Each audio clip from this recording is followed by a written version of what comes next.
And he asked me when I said, isn't red money dead money? But my parents said this, but everyone does this. And he said, but is everyone where you want to be financially? Wow.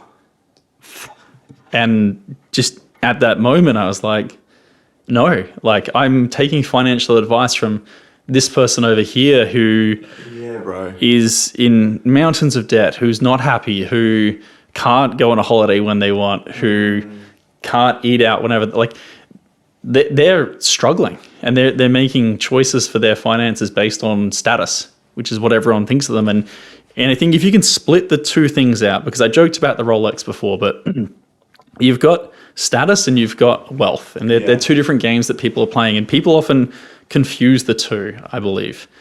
Hey guys, welcome to another episode of the INTOCHANGE podcast. And before we go any further, I do have a very small favor to ask. If you've been enjoying the content, even just the slightest little bit, if you could please go and hit that subscribe button and share this with just one of your friends. Because as you know, the more eyes and ears we can get on the podcast, the bigger and better guests I can bring for you guys. And in turn, the more value I'm going to be able to deliver. And that's what this is all about. But over to my next guest. He was named in the top 40 under 40 entrepreneurs. In 2019, he won a Telstra Business Award. He's a keynote presenter, an all-round good human, and also someone who I call a friend. Allow me to introduce Peter Flynn. Now, Peter didn't have the easiest start to life. He didn't come from money or anything like that, but has somehow managed to find himself on the board of multiple seven-figure businesses. The thing that I love about Pete is that even though he's crushing it at life, he's still a humble guy and someone that takes the time to have a conversation with you no matter where you're from, which I experienced myself. Now, you will have to excuse me because I do stutter a lot throughout this when I'm asking Pete questions, so I don't know if it was his charm or his good looks. But either way, be gentle with me, guys, and I'll see you over on the episode. Pete, appreciate you coming out to have a yarn with me, bro. Thanks, bro. Good to be here in this absolutely stunning studio, by the way. This thing we were just saying, this is built for you for a podcast studio. Oh, 100%. I think this is definitely the house for me. And it's just like, things work out how they're meant to work out, right? When you were looking at this house, did you look at this room and be like, yeah, like this is my podcast studio. Like, fuck yeah, this is what we're doing. I saw the office and I was like, it has to happen, right? Has to happen. But then it took a bit of convincing because obviously when I first moved in here, I moved in with a couple of housemates. So the deal was that I'll take the shit bedroom, but they get the master bedroom. That was when we first moved in here. Yes. So there was a bit of a push and pull there, but we got it in the end and here we are.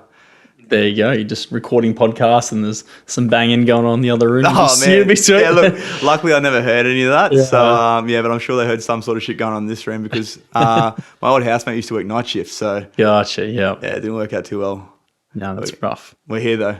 We're here. No, my partner, she used to be a police officer, so she would work night shifts, so I completely understand. Oh, Jazz was a cop, was she? She was a cop, yeah. I didn't know that. There you go. That's something you learn every day. Man, that's hectic. She was badass. I was the stay-at-home boyfriend. Stay-at-home boyfriend making moves, though.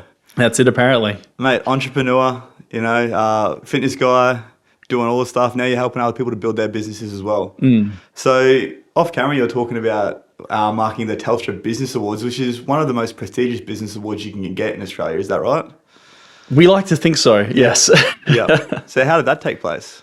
So we set a goal back when this was at the start of my sort of business journey, that we wanted to win the Telstra Business Awards. And in 2018, we came runner-up, which was a stitch-up. But it was also a really, really good opportunity because it made us go back and go, how can we refine this and win this? Then we won in 2019, and then in 2020, I marked the Telstra Australian Women's Business Awards. Right, okay, yeah. And then 21, 22, and now 2023, I've marked the Australian Telstra Business Awards, and not just marked them, but actually been on the interview panel to decide the winner in the healthcare category. So if someone doesn't get picked, it's on you.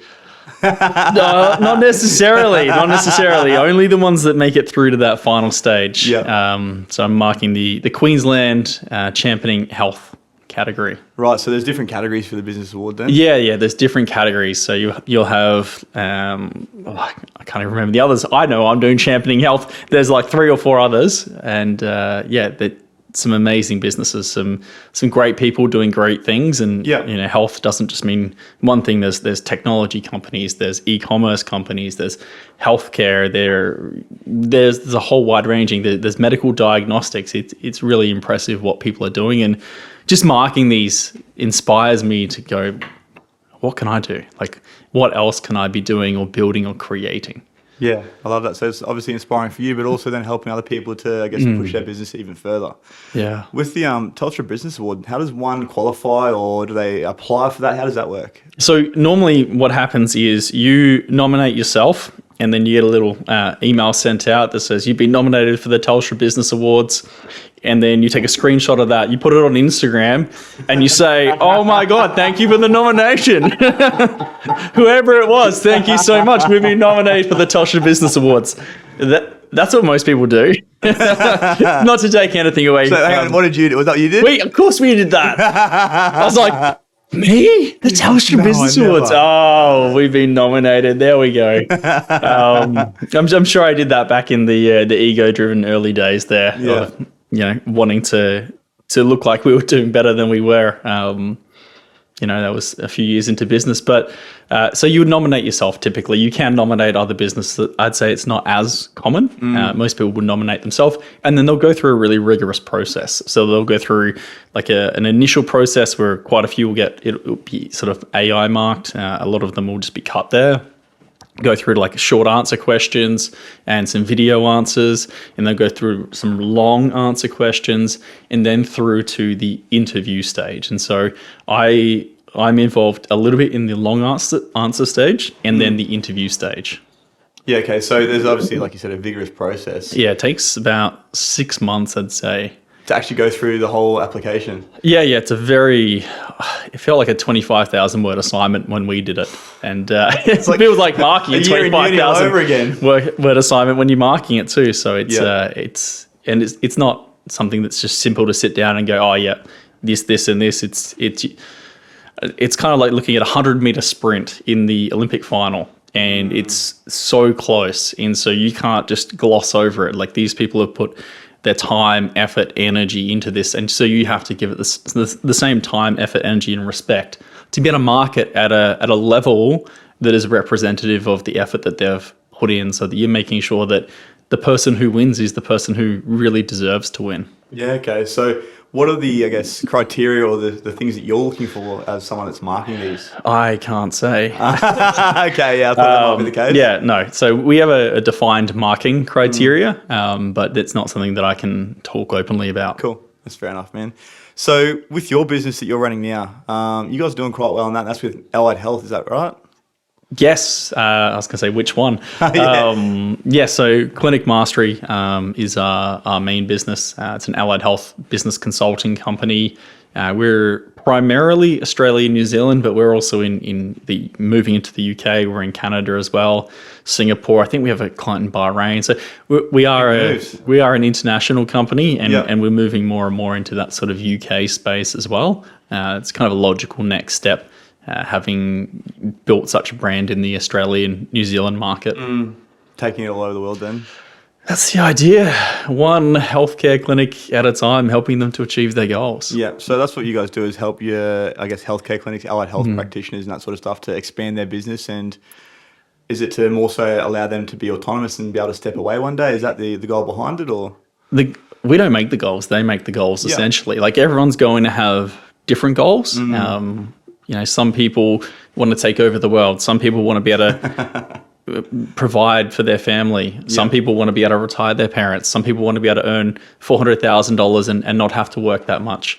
And I think a lot of allied health professionals, they get into business because they want to work less and make more. And they get into business and they work more and they make less. And they're like, what the fuck is going on right now? Isn't that just business in general? It's just, for many people, that is business in general. But the problem is that when you get into business, I think, especially as an allied health professional or a healthcare professional, you start a business because you feel like you've outgrown where you're working for someone and you're really good at the thing you do. You have no business skills, and so you start a business. And so you're a great physio, you're a great psychologist, you're a great occupational therapist. And so you go and start doing that as a business, but then you realize that, hey, just because I'm good at the thing doesn't mean I'm good at the business. And so you just start owning a job, and then you try and expand, you try and grow this thing. And again, just the lack of understanding of business, I think, is one of the key problems that keeps people so trapped. And then the problem that accentuates then is if this business owner doesn't know how to run a business, well, then the profession itself gets worse because people don't enjoy working these businesses because they're not run in a way that people actually want to work there. And the whole thing, the whole healthcare, if you look at it, it's a snowball of, 40% of physios leave before their 5th year in the job. They study for 4 or 5 years and then they leave before their 5th year. 40% of them. There's 2 in 5. That's ridiculous. It's crazy. And it's like, what are we doing as business owners that is causing people to hate this thing so much that they wanted to do all of their life and they studied for? And so how can we change that? Because if we can impact that, then we impact healthcare in general. And I think that's the big goal. I love that. It's huge. Have you always had a background in business? Like, where did the, whole business mind for you come from?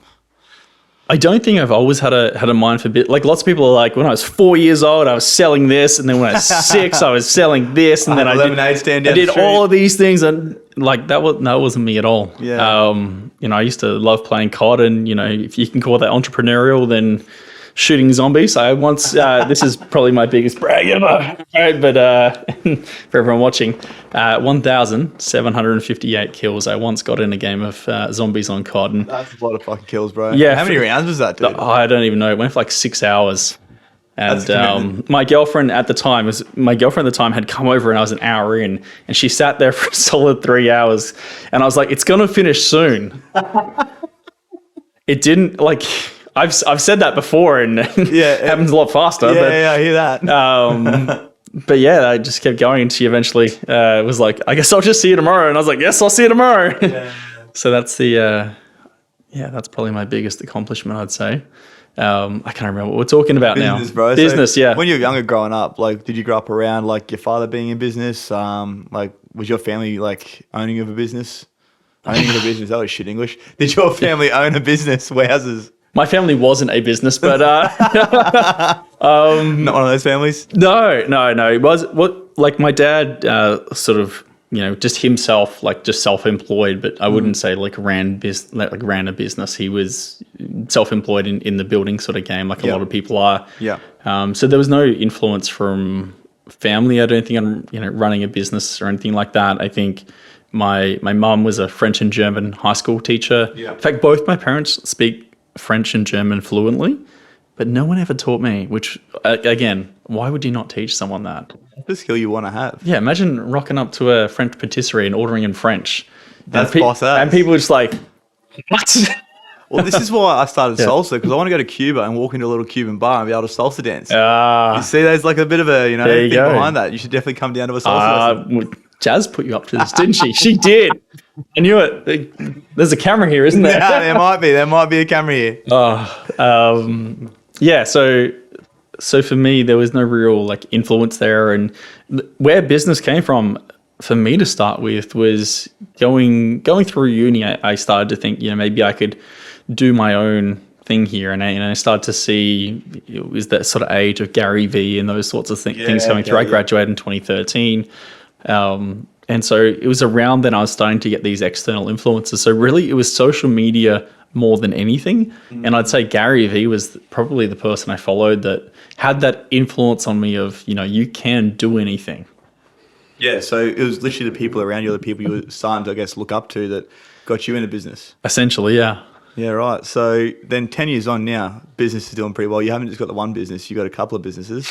There's been a few over the time now. My first business was PhysioFit, which we started the 1st of July 2015. I think I worked as a physio for 6 weeks for someone else. And then I was like, oh, I hate this. I really didn't like where I worked. It was really financially focused. It wasn't about the people, and I was immature at the time too, and I think that contributed to the way I felt about it. So I'm not going to say that I didn't play a role in not enjoying that. Like, part of that's on me too, and I didn't voice what I didn't like either. And how can you improve something if you don't talk about it? Right. But I wasn't happy there, and I was kind of thinking, well, if this is what physio is, then I either need to quit physio and go do bloody something else, or Like the 2 or 3 and 5 or whatever it was. 2 and 5, yeah. What a stitch up.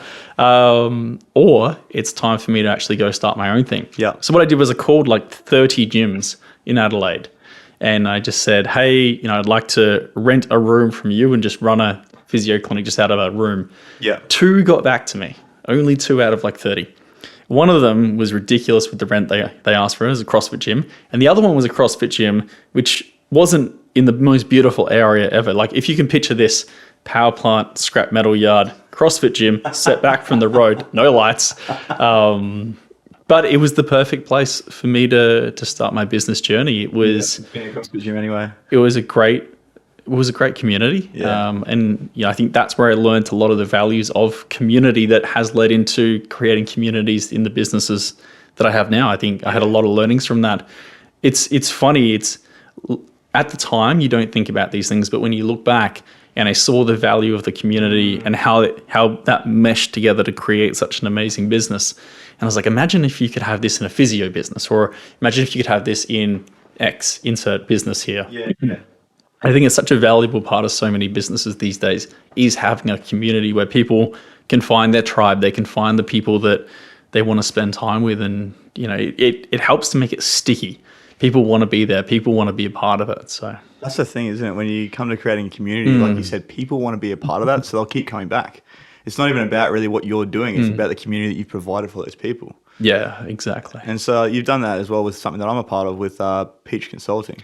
Yes, yeah, that's been really awesome to be kicking off, and it's in its infancy at the moment, but just having awesome people in there who are just doing good things. Everyone's doing something different, and it's fantastic to see. Obviously, I'm doing it supporting my partner Jazz. Yeah.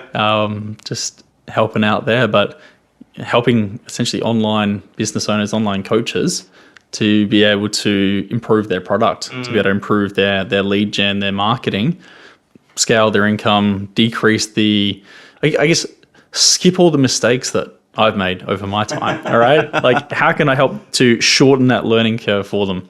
Because for so many people, and the people I'm really passionate about helping are those people who they're either still working a job and they want to be able to quit that, or they've got that goal of like, what does financial freedom look like for me and my family?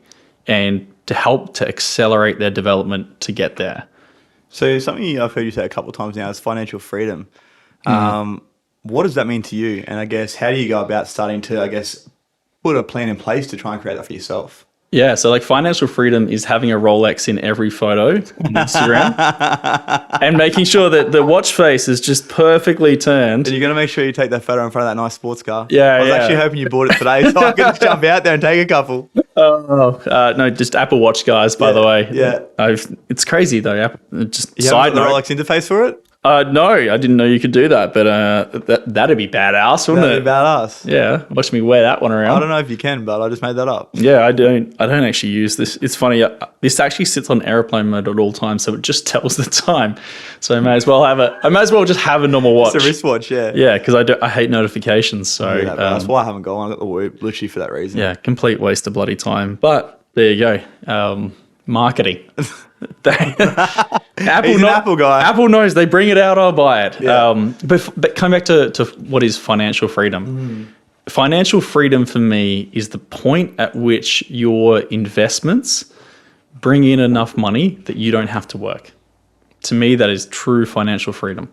So if your cost of your ideal lifestyle is $120,000 a year after tax, right? So you need $120,000 and you can live your ideal lifestyle, right? It is your investments are bringing in enough that after tax you have $120,000 for you doing nothing, and that's not touching any capital. That's dividend investment, it's rent, it's cash flows coming through. So to me, that's financial freedom, and it's going to change over time throughout people's lives. And it really is being able to do what you want, with whom you want, whenever you want. And a lot of people don't feel like it's possible. Like they really don't understand, because you get brought up around people with financial beliefs. Right. I just spent a week with my mum, and I love her so much. She's fantastic. But you'll notice that the financial beliefs of your parents often turn into your financial beliefs. Yeah. And I've seen that firsthand, brother. you have people who say you shouldn't rent. Rent money's dead money. You should be getting your own home. I mean, rent money's dead money is a slogan from an Australian bank, right? Why do you think they made that slogan? And how did that become part of society's norm? It's like the anabolic window for protein, right? Oh, yes. Wait, is it? It's not a thing, really? I can take an hour to eat my protein after training. It won't be a waste. Or the ice bath after weight training. Everyone tells you that that'll ruin your gains, but there's a pilot study of 10 people and it was shit. Anyway, we can talk about all these things anytime. But realistically, like you're going to get those financial beliefs, typically from your parents and the people who are really close to you. And I remember when I first started working with my initial mentor in finance, and really, really smart guy, extremely really wealthy.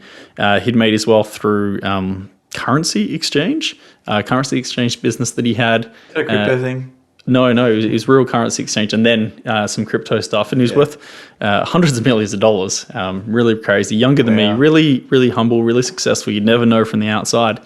And he asked me when I said, "Isn't rent money dead money?" But my parents said this, but everyone does this. And he said, "But is everyone where you want to be financially?" Wow. And just at that moment, I was like, no, like I'm taking financial advice from this person over here who is in mountains of debt, who's not happy, who can't go on a holiday when they want, who can't eat out whenever, like they're struggling and they're making choices for their finances based on status, which is what everyone thinks of them. And I think if you can split the two things out, because I joked about the Rolex before, but you've got status and you've got wealth, and they're two different games that people are playing, and people often confuse the two, I believe. So wealth is a positive sum game. Everyone can be wealthy. Yeah. Status is a zero sum game. So for me to move up in status, someone else has to move down. For me to be the number one at something, someone else has to be number two. You can't be number one as well. Yeah. And a lot of people who don't value wealth building will virtue signal and try and pull people down. And it's really, really common. Obviously recently bought a Lamborghini Hurricane, and I posted a photo of my mum in it the other day. It was awesome because I'm like, it's cool being able to share these things with the people you love. And someone responded and said, "We get it. You have a Lamborghini." But the thing was, it's to that person, obviously, like they're triggered by that.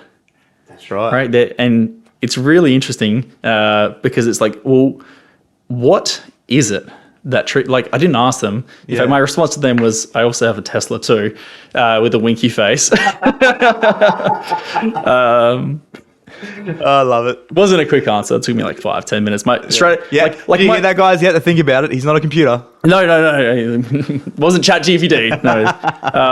But Quickly respond to this for me on Instagram. And I still had the emotional response straight away of like, you wanted to fight back. Yeah, straight away you're like, oh, but then you stop yourself and you think, how would I respond to this, and how can I accept that that's this person not loving a part of them, and respond in jest.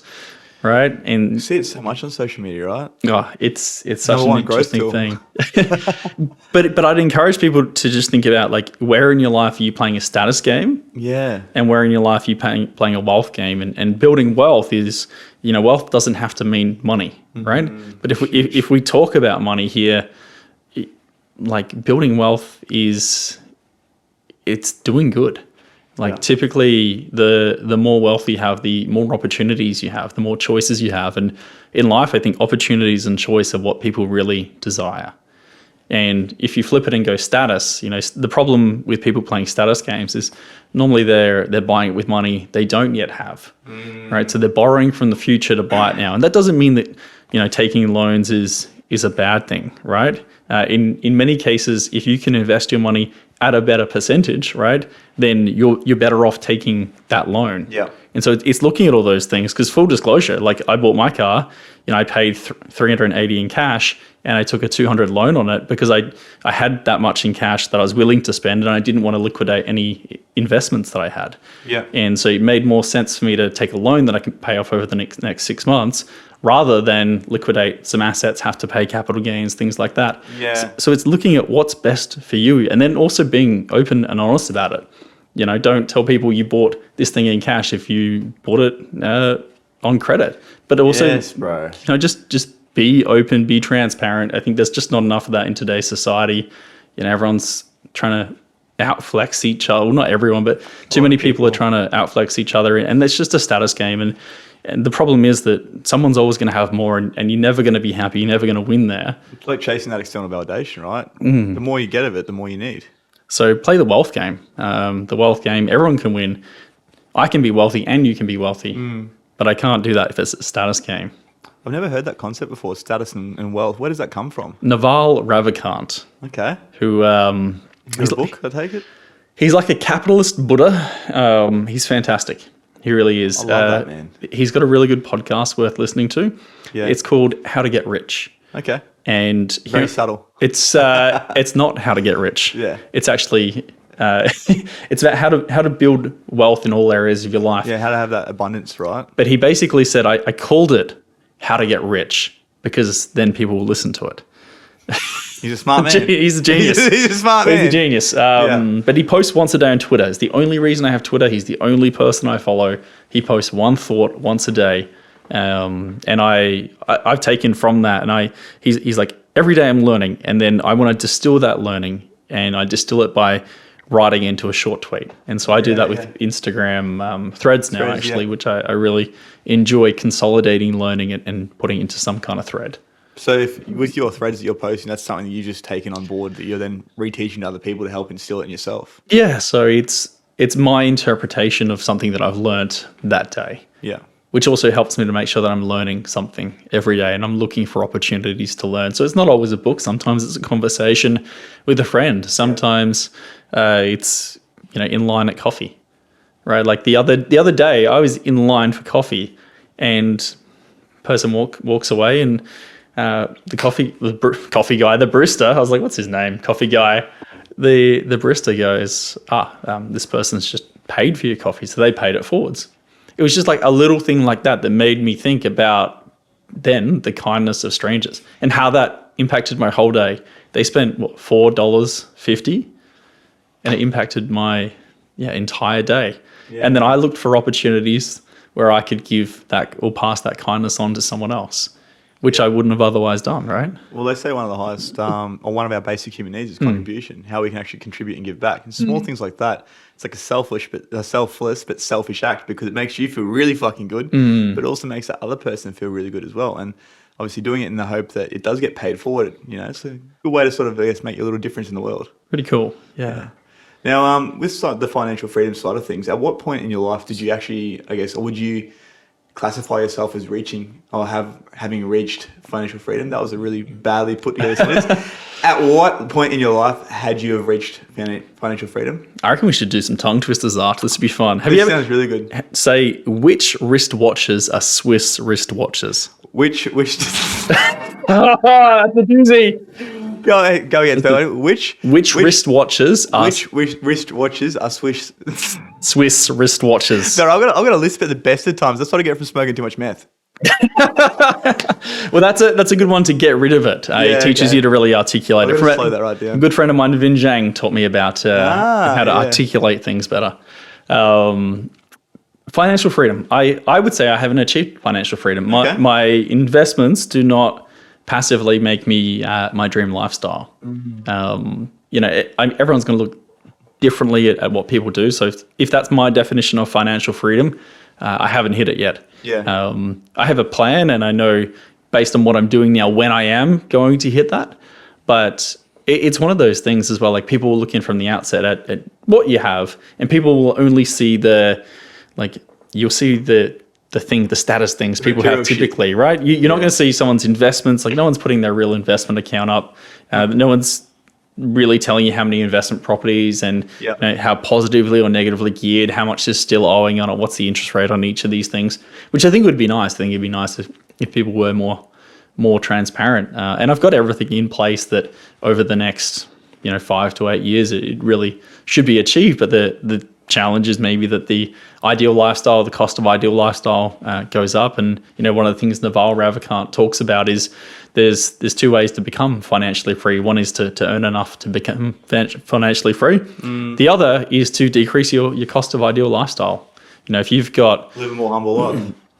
If you've got, say, $1 million in the bank, or not in the bank, invested in a 10% cash-on-cash return, you're getting $100,000 coming through. Let's ignore tax for a moment. Yeah. If the cost of your ideal lifestyle is $200,000, then you're not there yet. Yeah. If the cost of your ideal lifestyle is $100,000, then you are there at 10%. But let's say your cost of ideal lifestyle is $50,000. Well, then you only need $500,000 invested at a 10% return in order to achieve that. So you can look at it from a different perspective, and my mind changes each year. I reflect on it each year, and there's other things that I want to do, and it's become less about me and more about say my mum's retiring, and want to make sure that she's got an awesome retirement. Yeah. My brother's starting a business. I want to be able to support him in that. It's those sorts of things that that can inflate it. Yeah, so almost like, I guess, living up more to your purpose, which is giving back to others by the sound of things. I think so. It's I think of John DiMartini when I think about this, and one of the things he says a lot is, when you help others to get what they want, you'll get what you want. And if you don't focus on what you want, but you focus on helping other people to get what they want, and then you do that at scale, then I think you'll be successful in anything that you do. But most people focus on what they want. They're like, I want this house, this car, this amount of money, whatever it is. Yeah. And they're so focused on that, and they're not focused on serving people. And people know that. If you're not focused on the serving and the doing, and you're not enjoying that, you're not showing up day in, day out, those hard days, it's slow at the start, like all of those things. If you're not focused on that, you don't really enjoy that, then it's going to be hard to get there. And then also, I've seen people who have got there, and then they feel unfulfilled because they've got there, miserable. And they've got to set the next materialistic goal because they hate the thing. They don't enjoy the service. Yeah. So if you can learn to love the service, if you can learn to love doing what you do in a way that adds value to people and solves a real problem that they're willing to pay to have solved, then you hit the jackpot, my friend. 100%. I think this is where obviously we insert social media and the unreal expectations and the overnight success. They say that it takes, 10 years for an overnight success to really be born. It's the work that we don't see in the background that's obviously helping them to become that overnight success. But all we see on social media is the highlight reel. Yeah, it's essentially. One of the things I was talking about with a friend recently is, the role that luck has played in my success. Do you believe in luck?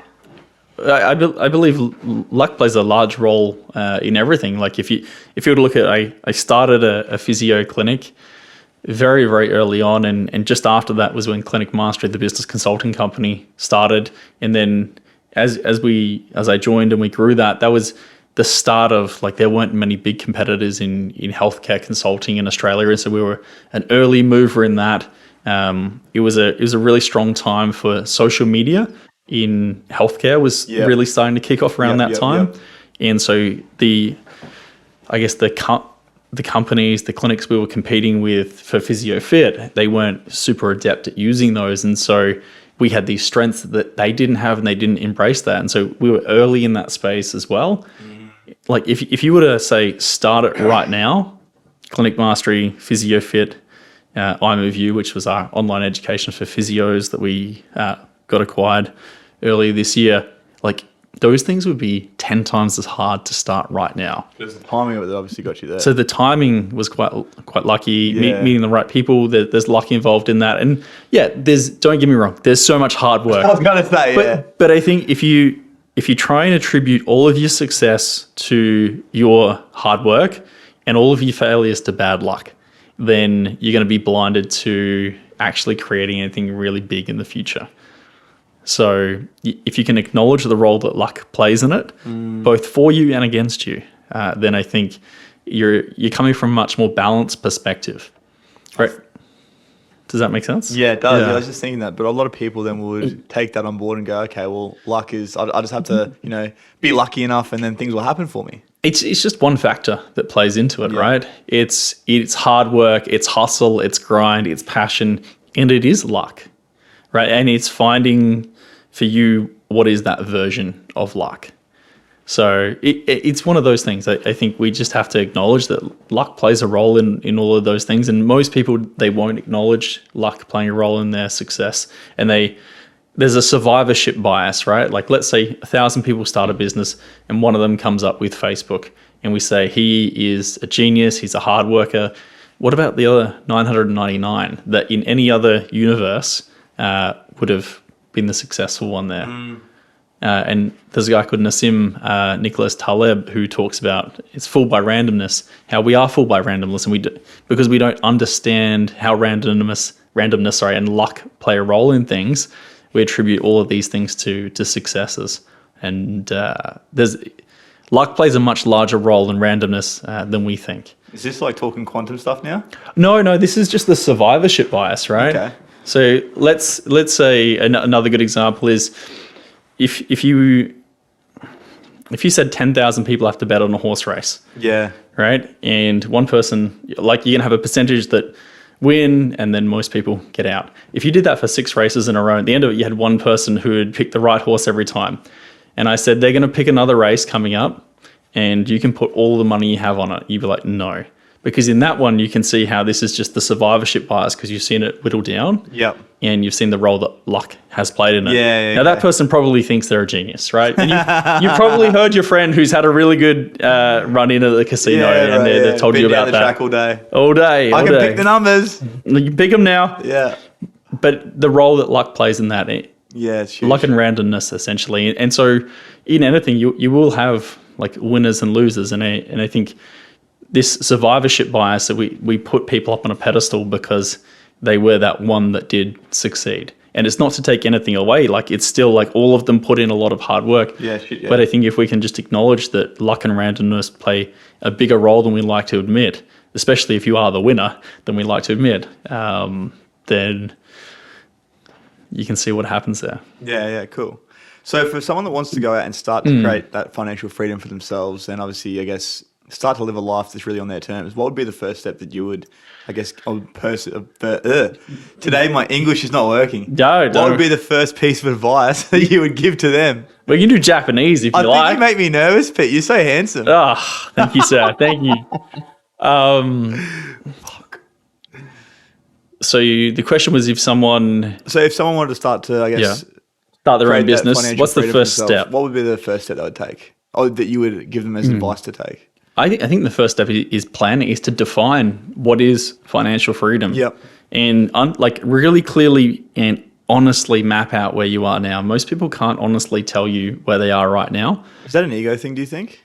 I think some of it's an ego thing. Some of it is probably just your brain trying to protect you from reality at times. And people don't always want to admit it, so that they ignore things. Like when, I work with people, sometimes they say, hey, can you look over my finances and help me out from it? Not financial advice, but like, can you just have a look at what I'm doing here and just give me any thoughts? Give me a slap if I need it. Yeah, just and definitely it's not financial advice. It's just different thoughts. I might need that, bro. But often people's expenses are much higher than they expect, and their income is lower than they expect. Yeah. Because they typically, like, there's peaks and troughs, right? Yeah. And they extrapolate their income from a peak and their expenses from a trough, which gives them a very unrealistic idea of what they're doing, and then often they don't take into account things like tax and all of those other things that can.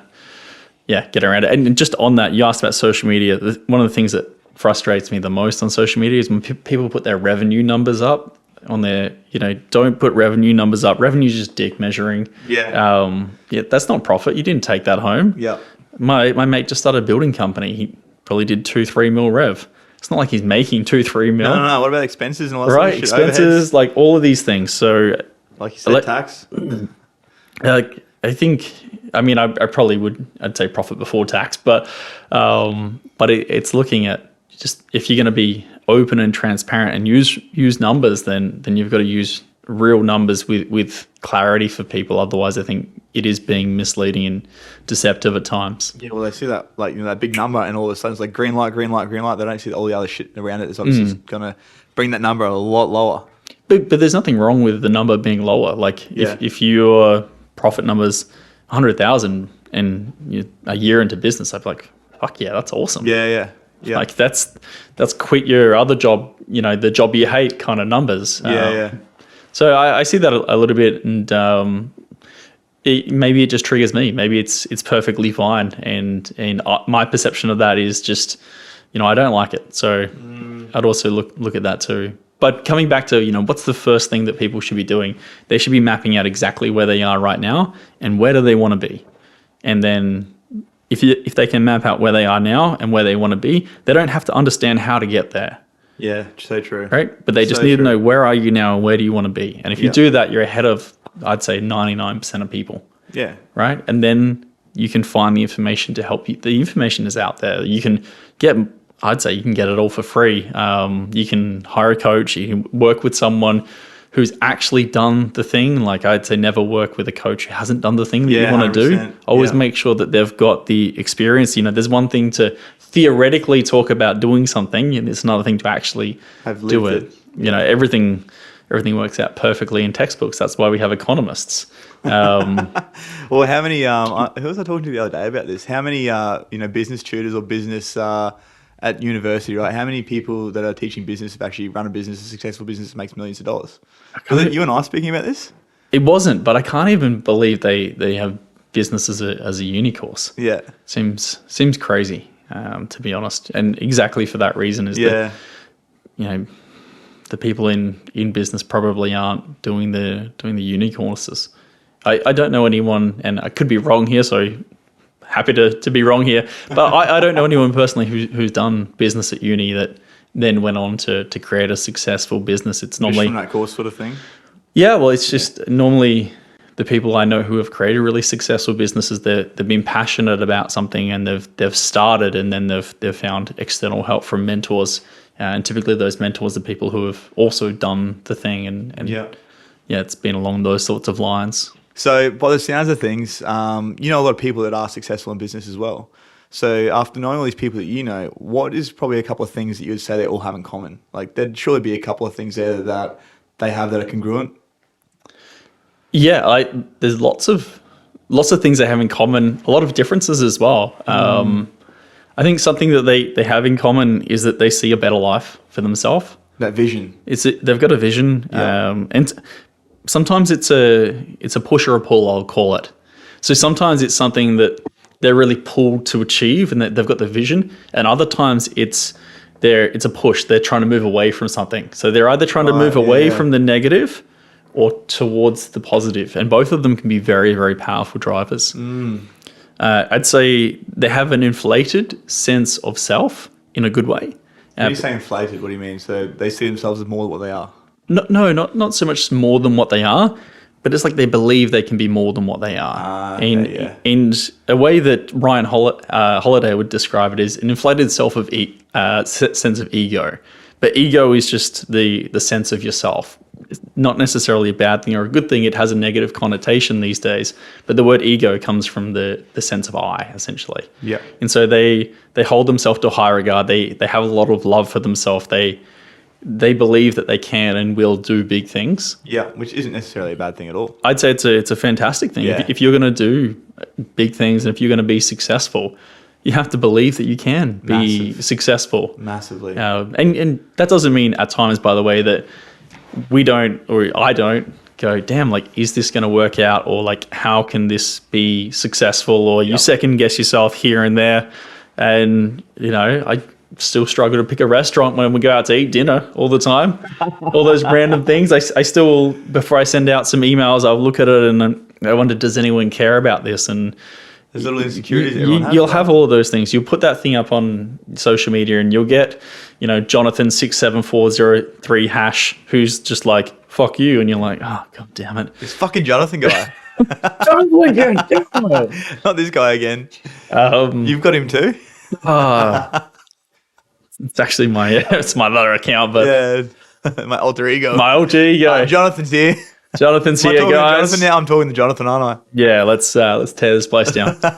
So, yeah, it's you need it, and you need to have a strong sense of self because there will be a lot of people who will try and tear you down, and a lot of people who try and hold you back. A lot of people close to me when I started business, and as you start growing, and it's from a really good place. They're doing it from a place of they don't want you to fail because people are so afraid of fail. Like failure is a bad thing, right? And so they try and hold you back just because they care. Like my mom, you know, whenever I started something new or expanded, she was like, "Oh my God, what's going to happen? Stop it. I'm so uncomfortable." Like that. And bless her soul. She was absolutely doing it from the right place. But of course.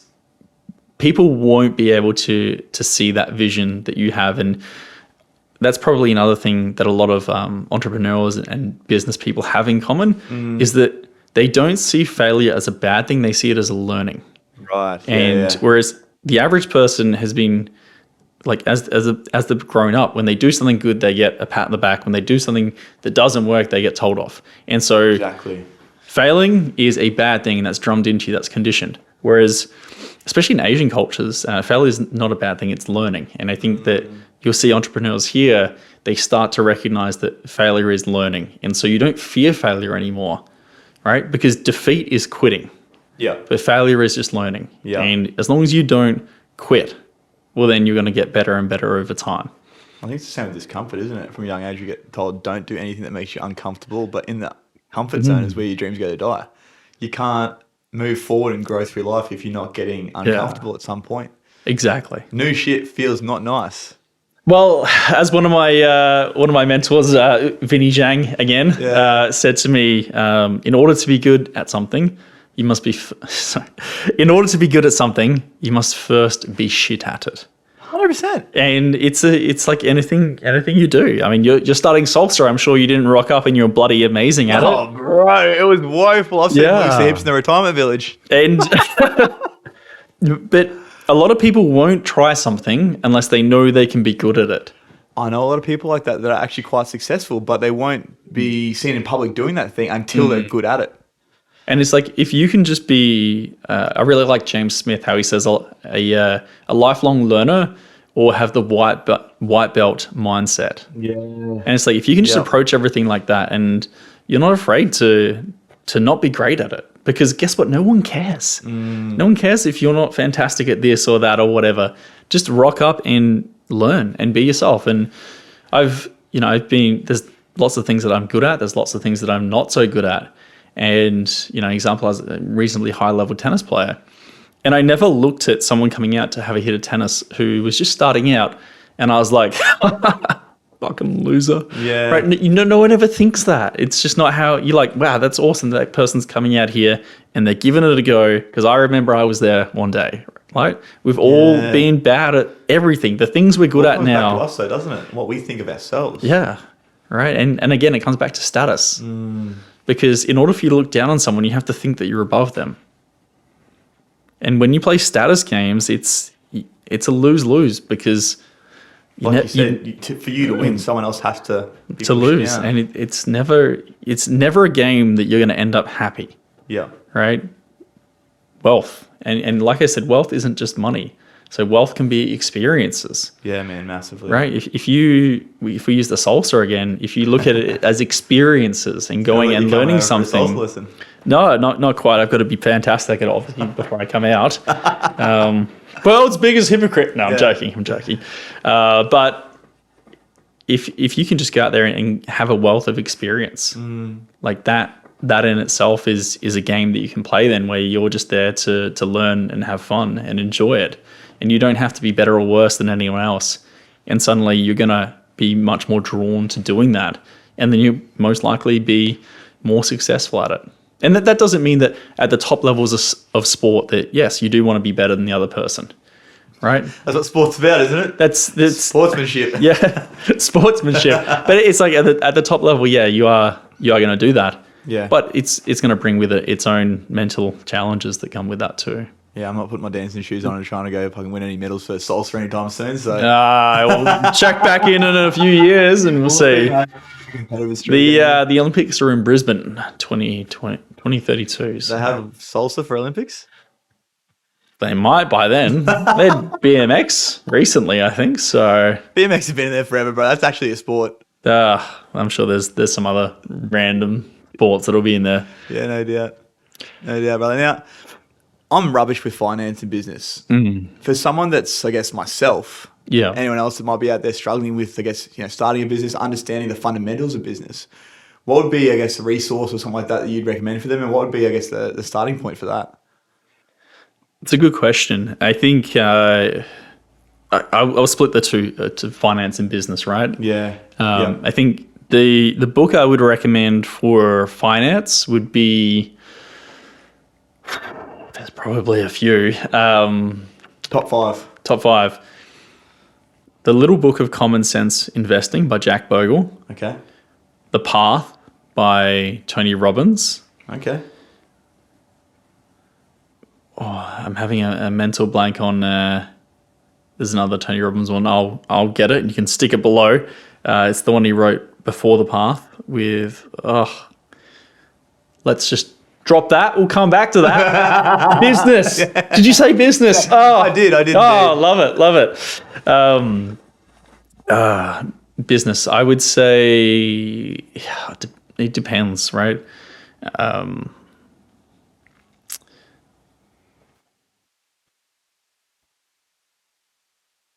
I hope you're watching this on 4 times speed right now, guys. I'd say How to Win Friends and Influence People is a fantastic book for business. Great book. Start With Why by Simon Sinek. Fantastic book. You've got that one up there. Yeah. Love it. Oh, you've got some nice ones up there too. I'd have to, actually think about it. Whenever people ask me this, I read a lot of books and then I come out and people are like, can you name a title? And I'm just like, oh, God. Computer, not computing. Sesame Street. I'll flick a list through and you can put it down below. I actually have a favorites list on my phone, but it's not in my head. It's been confiscated, that phone of yours. Yeah. Holy gosh. So there's some good ones there. If you want traffic and sort of lead sort of secrets that by Russell Brunson, they're pretty good. Yeah. Yeah, there's a whole lot of resources around those sorts of areas. I would just look for people who have done the thing that you want to do and then wrote about it, rather than someone who just writes from a theoretical perspective. And I mean, Simon Sinek is very from a theoretical perspective. It's still good to understand, but I think take everything with a grain of salt who hasn't actually done the do. Yeah. So look for people that have actually done the business. Yeah, one of the best things you could ever do would be to read Jeff Bezos's letters to shareholders. You can download it all in one document. You can listen to it on Audible. Yeah. And you can just see from, was it 1997 or 98 through to 2023 in his letters to shareholders, although he did retire as CEO, but in his letters to shareholders, how he was predicting the future. He was telling them what they were going to do. He was telling them how he's not thinking quarters, he's thinking years ahead. Yeah. And just reading those would be some of the best insights into business vision you'll ever get. And then on the back end of that, so for someone that is already in business, what would be a structure that they could implement for planning? For planning, everyone's going to be different. But what I do personally is I have my success list to be successful. Right, makes sense. Yeah. Sunday. That's what it's for. Wow, I know. On a Sunday, I will map out the week. Yeah. And I like to go, what are the key things that I need to do this week? Actually, let's pull it back a little bit. So I map out, where do I want to be in 3 years' time? So you do 3 year blocks? 3 years. Yeah. Where do I want to be? I roughly say 10 years, but the planning goes for 3, and then 10 years is kind of like the goal. Like you said, can't see, but know where you want to be, sort of thing. Yeah. So 3 years, and then go, if I want to be there in 3 years, where do I have to be in 12 months' time? Gotcha. If I want to be there in 12 months' time, where do I need to be in 90 days' time? So at the end of this quarter.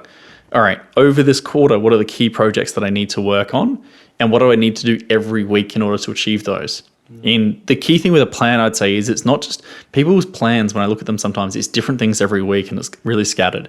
I do the same things repeatedly until I have mastery over it. Yes. And it's implemented in a way that is sustainable long-term, is achieving the result that it's going to achieve. So I'm not trying to do 20 things. I might be doing 2 or 3 things. Yeah, rather than just throwing like shit at the sheet and seeing what sticks. You actually got a plan behind it. Yeah. Really specific. So then on a Sunday, I'll map out, what are the key highest profit actions I'm doing? You talked about the 80-20 rule. I look at what are the highest profit actions that I need to be doing this week in order to achieve said goal for 3 months, for 12 months, for 3 years. Yeah.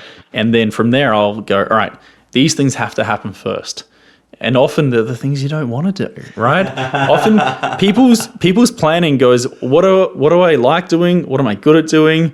And then what's really important. And if they get down to what's really important, fantastic. Yep. If not, they did the fun shit. The easy shit, the fun shit, the stuff they can tick off and get a little endorphin hit. So for me, I try and flip that. I block it in and I assign a time to everything. So I don't just say, I'll do this, this, and this. I'll say, I'm going to do this. It's going to take 70 minutes. So I need to have 70 minutes in my diary on a Sunday mapped out for when am I actually going to do this thing. Yeah.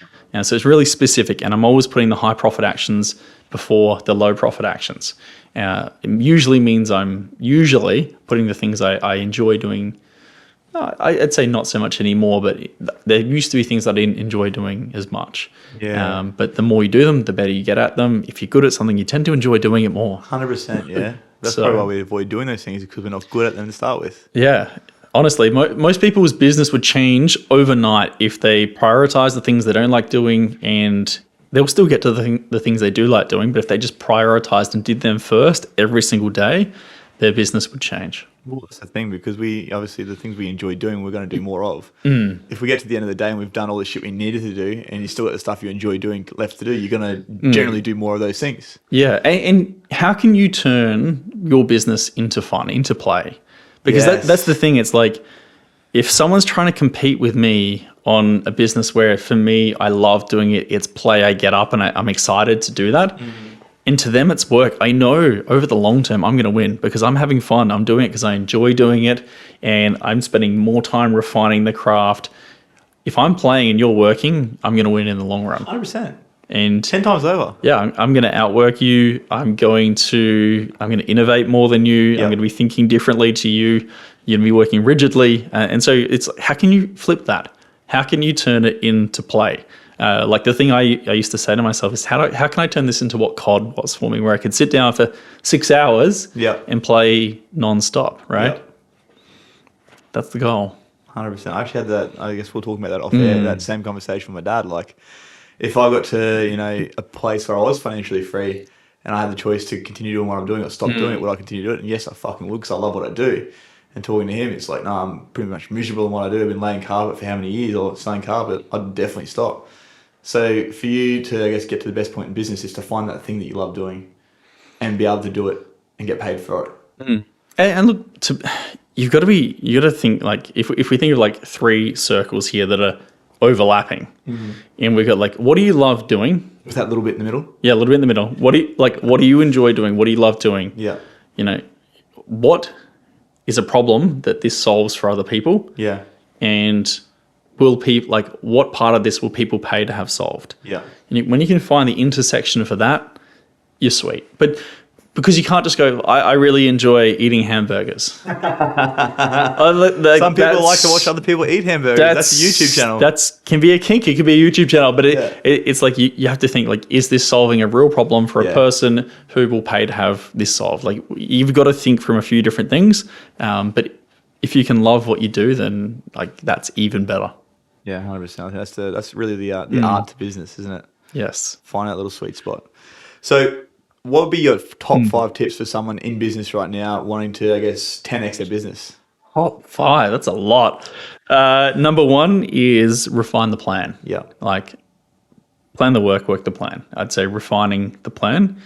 And stick to the plan, right? And stick to the plan. You can have spot fires, but stick to the plan. Yeah. 2, I'd say work with someone. Work with someone who's been where you are and is where you want to be, right? It's going to speed up the process. You might invest $10,000, $20,000, $30,000 for the year.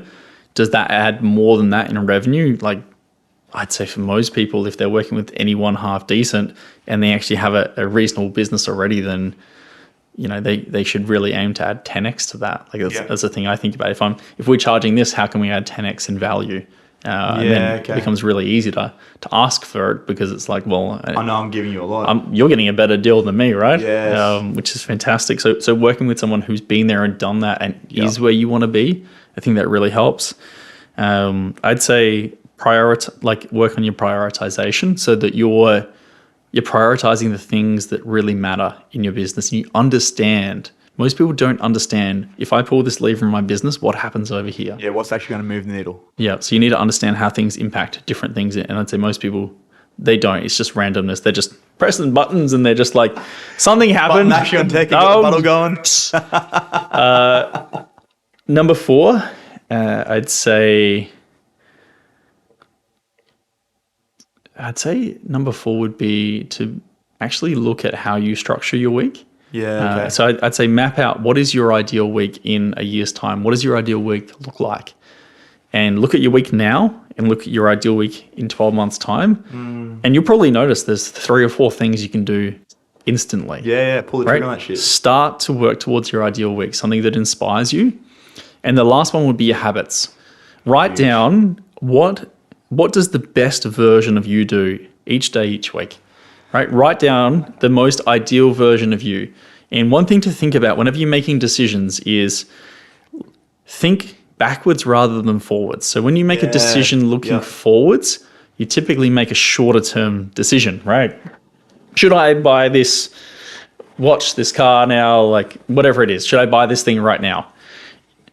If I asked you right now, if you look back 10 years at the decisions you made that year, which of those decisions would you change to improve your life now, to actually be moving the needle towards where you want to be? And you'd be really specific in hindsight. Hindsight's easy, right? But you'd be really specific about the decisions you would change. Yeah. Right? So when you're making a decision, rather than trying to think forwards, try and think, I'm 10 years ahead and now look backwards and go, what would me in 10 years want you to have done right now? And if you can answer that question honestly with yourself, you're gonna make the right decision for the 10 years time. It doesn't have to be 10 years, it could be 3 years, 5 years, whatever it may be. But it helps you to make a better long-term decision. I love it. So it's like going backwards rather than to go forwards. Yeah, if you think forwards, it's hard to think very far ahead for most people. Yeah. If you think backwards, because if you look backwards 5-10 years at some decisions you made, like most people, scratching my head here thinking, wow. Most people financially, if you ask them, right, if you could undo the 3 biggest financial mistakes you made in your life, where would you be right now? They'd be like, oh my God, I'd be so much further ahead. I would have done this and this and this, right? And so with the benefit of hindsight, you can do that. But you can give yourself that in the moment by actually thinking ahead and taking time. This is where I want to be in 10 years. What would future me be doing now? Yeah. I love it. Well, on that note, before we finish up, what would future you 10 years from now be doing? That's a very, very broad question. Let's think big goals for you 10 years from now. Big goals for me 10 years from now. There's different things. I'd like my mum to be living on the beach, retired. That's obviously shorter than 10-year goal, but that'd be really, really amazing. Love to see my brother's business absolutely crushing it. That's something I'd like to support him to do. Yeah, sick. I'd love to be having my week built out with jazz, like really, really specific. And again, this is probably not even, it's probably 6 months away or 12 months, but having that week built out really specifically where it's just really thoughtfully done, and we have 1 or 2 like really, thoughtful, or what's the word I'm looking for, intentional date nights each week where we are talking about the future and we are doing these things. I think really working on building and strengthening that relationship, that's what an area of wealth is your relationships. I'm fitter and stronger than I've ever been in 10 years from now. TRT must be working then. There you go. I'm financially free. So I've hit that point where my investments make more than enough for me to live on the ideal life, not just a life where I can eat a couple baked beans and whatever, but like the ideal life where you travel and you live an inspired life. I'm able to give back to my friends and family. I'm still working because I choose to, because I love what I do, and I'm making an impact. It's very, very broad when I think 10 years in the future. And, I've probably done a few materialistic things as well. I'd love love to buy Jazz a McLaren. I think she'd look sexy in a McLaren. I think that'd be dope. Does she know that, or is that like first time on air? No, she can watch this back and find out. Lovely. And if she doesn't bring it up, I know she didn't watch the whole thing. Yeah. What a stitch up. Gotcha. No, Gotcha. for you. I'd like to do more travel in shorter bursts. I'm not someone who likes to go for 6 weeks. I actually really like people like, I want to go to Europe for 6 months. It's shit living out of a fucking suitcase, bro. I'll do it for 10 days. Yeah. And then I'm like, I just want my routine. I want to be back on living in my apartment on the beach. Yeah. With all my things around me, doing my thing. Yeah, bro. Yeah, after 2 weeks and I'm going stir crazy. So yes, but just those sorts of things. Yeah. Yeah. So out of those, what would be the one action you take today to start working towards that tomorrow? Oh, the one action. I think. Besides getting Jazz to pick out a new car. Brownie points. Yeah. I think the key thing for me, and it's something that I've actually been working on with a friend of mine, Benji, lately, is making sure I'm taking the time to think 10 years into the future when I am making decisions. And so making those decisions in line with where I want to be in 10 years' time. Yeah. And that means a bit of journaling. It means taking a little bit longer with some things. Yeah. But making those decisions in line with that person that I want to be, that best version of myself. It's when the person comments and, how do I want to respond? How would me in 10 years be proud of how I responded to that, right? If there's an economic challenge, what would me in 10 years be proud of if I did that right now? And so it's thinking through that lens.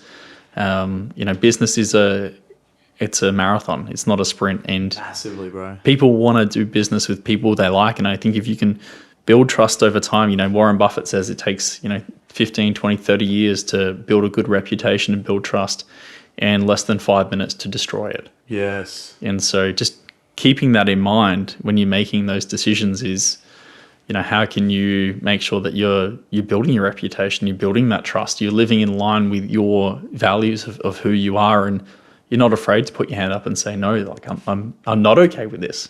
So I think that for me is the decision I'm making at the moment is to think through that. I love it. I absolutely fucking love it, bro. Pete, thanks for coming on, bro. Really appreciate it, man. Been a pleasure, brother. Absolutely appreciate it, man. Now, if people want to find you, Mr. Peter Flynn, where can they find you? My address? No. Yeah. Can we get that on air, or good luck getting up, but the Meriton, beautiful little spot there, Gold Coast. We'll wave at you from the 47th floor.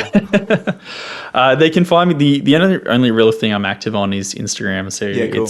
it's Peter Flynn, I believe, is my Instagram handle. Yeah, I'll drop it below anyway. Easy. Don't message me on LinkedIn. It's the most painful. I occasionally get messages. What about if someone's selling some kind of package they wanted to promote to you? Oh, just don't ever be that person who jumps on LinkedIn and sends the 10,000 word intro message saying, I've got one call available. Would you like it? I've got this great deal for you. Here's my snake oil. I forgot to read your profile, but I think this is perfect for you. Yeah. It's ridiculous. So that's really the only thing. Good morning, afternoon. Good morning, afternoon. Sweet, brother. Awesome, my man. Thank you.